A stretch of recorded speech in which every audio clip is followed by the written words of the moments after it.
Photography is dead. That's what I was thinking all yesterday. Photography is dead. And then I had to correct myself. I'm not one to think that everything that falls out of my face is correct. But I had to correct myself because photography is not dead. We are taking somewhere like 45 trillion photos an hour because of cell phones. Just mountains and mountains and megabytes and gigabytes and terabytes of data based pictures. So photography is alive and well. Photography is doing great, if you ask me. Here's the trick, though. Photographers are dead. Photographers are long dead. Annie Leibovitz, Salvador Dali, everybody who used to work at the New York Times, everybody who used to work at the LA Times, war photographers, all gone. It's a thing of the past. And I can't see it coming back unless we lose electricity. That's the only, or something comes along computer-wise that renders computing problematic. That's the only thing that would bring back photographers, because now everybody's a photographer. Everybody and their Uncle Dan is a photographer, and it's the way things are. I mean, there's upside to it. There's upside to it. I've seen more tornado footage than I could have ever wanted to see. I saw a guy with footage of a tornado on a cell phone, 4K, beautiful, right up the hole of the tornado. And of course, instead of running, he pulls out his phone and films a vertical video. And that's the vast majority of why photography is dead, because video has taken over. Street photography is now street video, because you don't get any more coverage than having every citizen on the planet have a phone and be able to film missiles coming down out of the sky from Israel into a whatever village, into the top of an apartment building. Shots that I couldn't dream of getting in a million years. And not only do they have a still of it, they have a 4K video of it. Nobody wants. I sell pictures on Shutterstock. I used to make like 20 grand a year on Shutterstock. Not anymore. I got in just before things started to die off of stock photography. So now, what did I bring in last time? I think it was enough to cover my phone bill. That's it. From 20 grand down to covering a phone bill. That's stock photography. Now that everybody's a photographer, and people on here, don't get me wrong, are still photographers. I would say that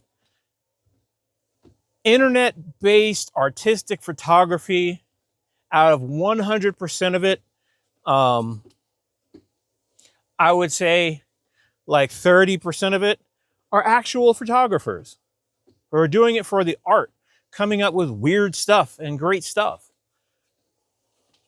And then the rest of it is people who are going to try it and like it and move on. And there's nothing wrong with that. That keeps the industry rolling. But photographers are dead and don't know it. I didn't know it. I was a corporate photographer, taking pictures of employees. Click, next, click, next, click, next. Not super exciting stuff, but it paid the bills. And where I am right now in New Mexico, there's no way. There's absolutely no way. And to go back to New York or to LA or Dallas or some other major city to try and find work as a corporate photographer, risky, because there's already going to be a couple left that are there doing it.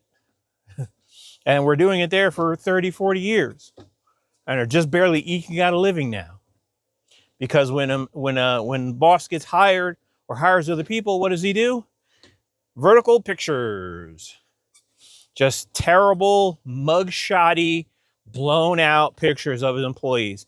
And that makes sense because they're not going to be working there next month anyways. So why would you pay someone like me $7,000 to come in and take, pictures of employees who aren't going to be there very long? So it's sad, but it's good, and it's bad, and it's right, and it's wrong, but it is what it is. Photography is doing great. Photographers can't sell their prints.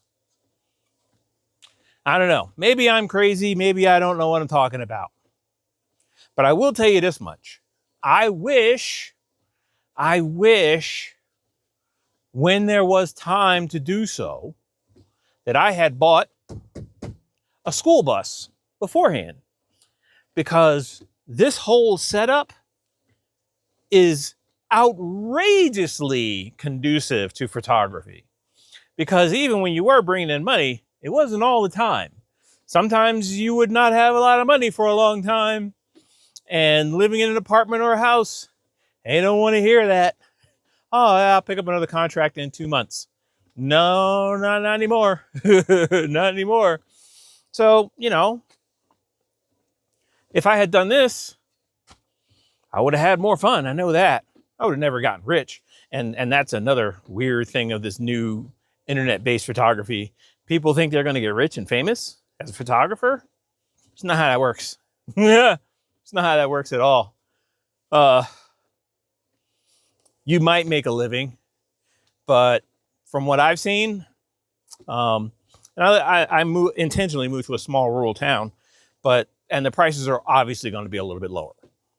But I saw a kid doing car photography for $25 a shoot. Like 500 pictures, editing. No. I mean, yes. The kid's pictures, and all of our pictures were crap in the beginning, of course. But this kid's pictures were at best $25 pictures. But they don't know that. The customer should never know that. And you should charge accordingly, because what you're doing is when you charge $25 for a photo shoot, which is about all you can do nowadays, you drag my prices down. Because now I can't charge what I'm worth, because they're going to go to the $20 guy who does mugshot pictures up against the wall that aren't level, that aren't exposed correctly, that don't have any creative. He doesn't have a smoke machine. It's just getting started out. When you look back at your pictures from the beginning, when I look back at my pictures from the beginning, what was up with my horizon in that shot? This is way off. It's terrible. I know that. But trying to impress that upon other photographers, it's not a thing. And they're charging $25 for a photo shoot. And I guess that's going to pay for that Fuji, Nikon, Canon mirrorless high-end camera that they just bought, instead of the $300 pawn shop camera that's going to last 10 years and take just as good and take better pictures, way better pictures, because you're not using a 70 to 120, that same 70 to 120 that every other photographer is using. Did I say that out loud? Can't say stuff like that out loud, because that's how you get known as a photographer, by your focal length, by how your pictures look. Look at Annie Leibowitz's pictures. There's something in common with all those pictures. She uses a Hasselblad, but she uses the same 2 or 3 focal lengths for the last 40 years. That's how her look came about. But what do I know? What do I know? I'm just spouting off at the mouth on the sinking ship of photography. But you get to do more creative stuff. I think that's better. Like now that there's no money in it, I could just do whatever I want. And it's really great stuff. Being able to do more creative things that you just wouldn't be able to do before. Because when someone writes me a check for $5,000, they want it done the way they want it done. And it usually looks terrible. You try to dress it up and make it look nice, but it usually looks terrible. But when I get to do things the way I want them done, they usually look pretty good. But yeah, photography is dead. No, I'm sorry. Photographers are dead. There's a few of us left, and we are way outnumbered. Photographers in 2025 are in the same place that photographers were in 2008, 2015, when guys didn't want to switch to digital. That's what's happening. And the guys that didn't want to switch and refused went on their way. And the guys that went along with it were eventually fired anyway by 2020. Because they started laying off everybody in 2018. Washington Post, New York Times, Daily News. They started laying off all their staff photographers. Didn't need them anymore. Because all they had to do was open YouTube. And now open TikTok. You get all the footage that you need. And now they're even playing vertical dirty lens iPhone pictures on the nightly news nationwide, because it's the only video that someone had the phone up where there was an active situation and they were holding their phone up, and they're the only ones with video. Because there's always, and what's the first thing that happens when something happens on the street? Everybody pulls out their phone because they want that viral video. A shame, but that just means something else is coming. And I don't know. People still can't do what we do. And there's that. So there is something to be said, but there's just no demand for what we do anymore. We have gone the way of fax machines. Yeah, there's still a couple fax machines around, but the rest of them are in a landfill. The good news is I got 15 years left on this rock, and my kids are grown, so you know what I mean? You know what I mean? Anyways, what else do I want to talk about today? Photography and motorcycles. Now, if you are a dedicated photographer, yes, photographers are dead professionally. But if you are an artistic photographer who wants to pursue this career and do stuff, had I known decades ago that this was even possible, and it just in the last 4 years, it has gotten so much better. 12 volt air conditioners, $89 solar panels, all types of great stuff has just been happening with van life. Yeah, I got the big giant bus. I got the 40-foot, 36-foot, 38-foot, whatever it is, bus. But, you can get smaller buses. Do not, under any circumstances, get a Sprinter van. You will get into van life and get out of van life very quickly.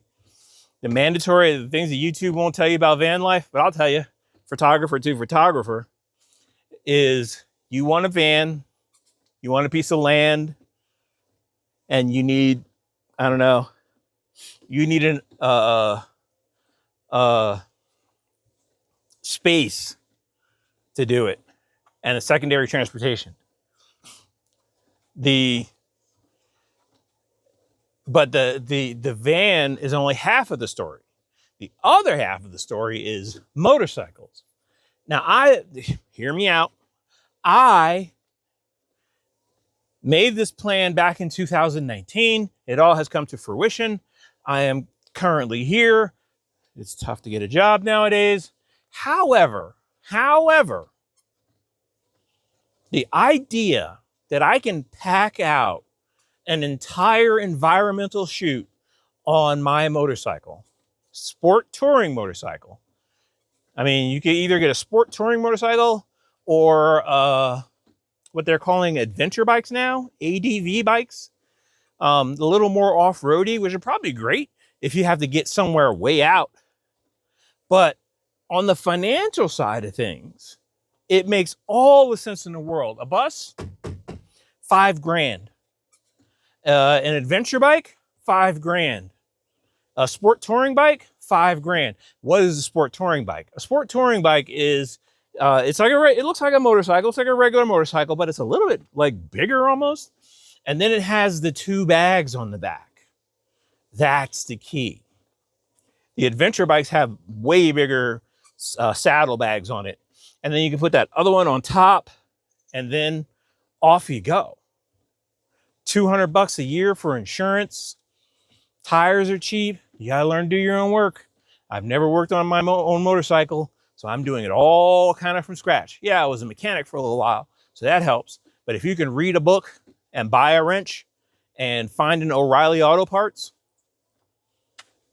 you're good. My bike is 20 years old, it had 12,000 miles on it, and all of them are coming up for market. All of those guys that bought those adventure motorcycles in 2004, 2014, they're all coming up for sale. $5,000, $3,000, $8,000, $10,000, $7,000. Same prices. And if you live in New Mexico, if I hear one word about how it's cold, it's hot, do you think war photographers are concerned about not having air conditioning? Have you seen the movie Civil War? Have you seen any of Nick Nolte's movies? You sleep where you sleep. You shower where you shower, and you shat where you shat. That's it. But a motorcycle and photography, and I can get in and out of stuff. I can get in and out of places so quickly. I can get, I got access to sidewalks and those little grass islands. I got those. Those are mine too. I can cut across and getting in and out of traffic. And it's not a sport bike. That's a different world. That's the tip of the iceberg. The sports bikes that you're thinking of right now, that's the tip of the iceberg. That's the ones that everybody sees doing wheelies at 100 miles an hour. I'm talking about the bottom part of the iceberg where it's us. You see the yellow vests on the guys, or they're standing up on the pegs, or they have those big saddlebags on the back. Those are the motorcyclists I'm talking about. And they have far less trouble than the sport bike guys like I was when I was a kid. But I think it works out. You spend so much money and time on a car. I don't know. And even at that, I have a rack on the back of the bus that I can put the motorcycle on. Just thinking out loud, I guess. Wish I'd done it 40 years ago. I don't know. Thank you for joining me while I think out loud and walk off some of this fat. Go out and take a picture.